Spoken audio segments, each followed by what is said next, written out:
Hello, everybody, and welcome to the Super Bowl halftime show. And today I am going to be discussing the story behind the word migraine. So, if you guys didn't know, migraine has a very interesting story behind it. And so, this basically takes place back in the mid 1800s, around the 1850s, maybe the 60s, early 60s. So there were these two farmers, one named Charles Widmore and one was Henry Garrison. These men were actually neighbors, and so they both owned a lot of land. They had many hundreds of acres, and they lived right next to each other.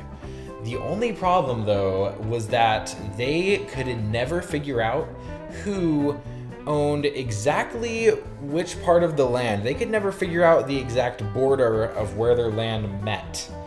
So this caused many issues. These men would always argue about who would get to harvest the wheat on the border of the field, because they would argue that no, this was my side of the land. No, this was my side of the land. And they would fight and fight and fight, and it actually got super violent. There was a whole outbreak between the two families. As you might have heard, back in the olden days, there were many rivalries between different families, and this happened to be one of them.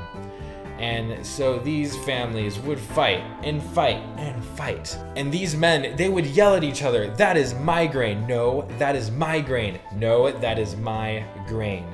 And these men fought so much that they got the biggest headaches that mankind has ever seen. Hence the word migraine.